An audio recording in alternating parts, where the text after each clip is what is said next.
ये बात वो दो देशों की है जो खुद को एक शक्तिशाली और ताकतवान बनना चाहता था। ये बात दूसरे महायुद्ध के दौर की है।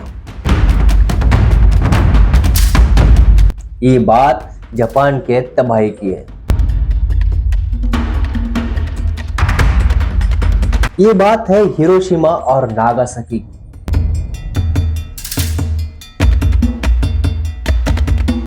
द्वितीय विश्व युद्ध के अंतिम वर्ष में मित्र राष्ट्र ने जापानी मुख्य भूमि पर एक महंगे आक्रमण की तैयारी की। इस उपक्रम में पहले एक पारंपरिक बमबारी और अग्नि बमबारी अभियान चलाया गया था, जिससे टोक्यो पर एक ऑपरेशन सहित 64 जापानी शहरों को तबाह कर दिया था।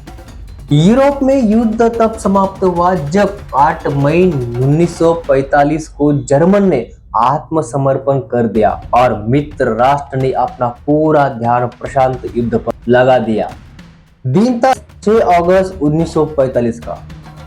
द्वितीय विश्व युद्ध के दौरान एक अमेरिकी B-29 बम वर्षक ने जापानी शहर हिरोशिमा पर दुनिया का पहला तैनात परमाणु बम गिराया। विस्फोट में तुरंत ही अनुमानित 80,000 लोगों की जान ली गई।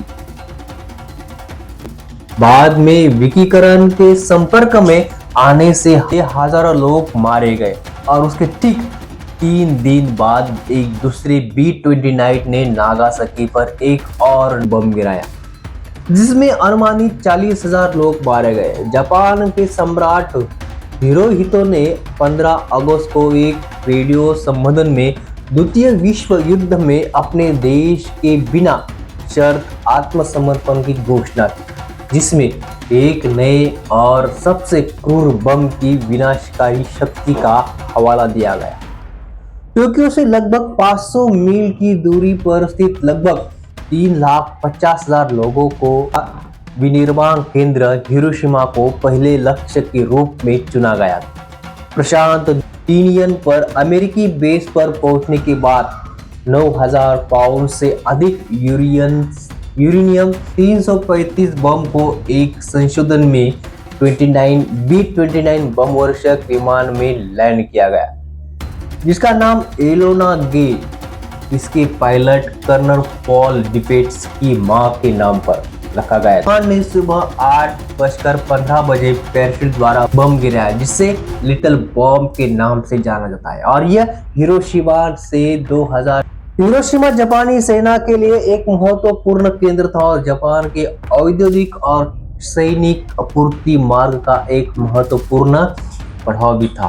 हिरोशिमा की तबाही के बावजूद जापानियों को तुरंत आत्मसमर्पण करवाने में सफलता नहीं मिली और 9 अगस्त को मेजर चार्ल्स स्विनी ने यूनियन से एक और B-29 बम वर्षक बॉक्सकार को उड़ाया।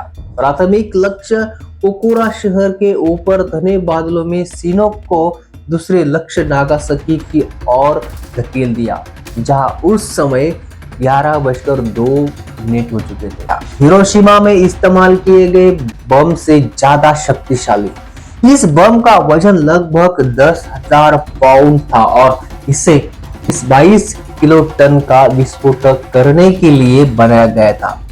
ये कहानी शुरू होती है 1939 के युद्ध छिड़ने से पहले।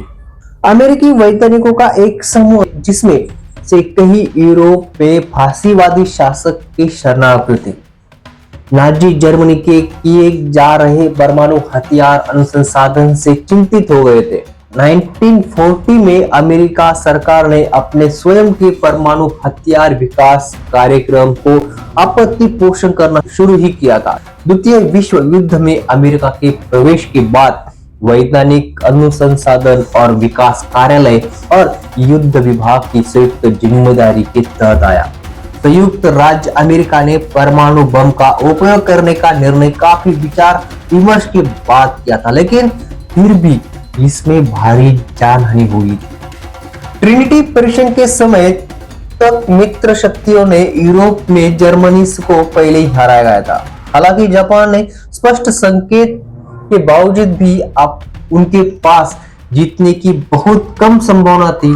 प्रशांत क्षेत्र में कड़वे अंत तक लड़ने की कसम खाई थी। वास्तव में अप्रैल 1945 के मध्य जुलाई के मध्य के बीच जापानी सैन्यों के मित्र राष्ट्रों को कुल मिलाकर प्रशांत क्षेत्र में युद्ध के 3 पूर्ण वर्ष में हुए नुकसान का लगभग आधा हिस्सा पहुंचाया था, जिससे यह साबित हुआ था कि हार का सामना करने पर जापान और अधिक घातक हो गया था। जनरल डगलस मैकआर्थर और अन्य शीर्ष सैनिक कमांडरों ने जापान पर पहले से ही लागू पारंपरिक बमबारी को जारी रखे और उसके बाद एक बड़े पैमाने पर आक्रमण करने का समर्थन किया, जिसका कोड मैन ऑपरेशन डाउनफॉल था। उन्होंने ट्रूमैन को सलाह दी गई थी कि इस तरह का आक्रमण से अमेरिका में मिलियन तक की क्षति होगी।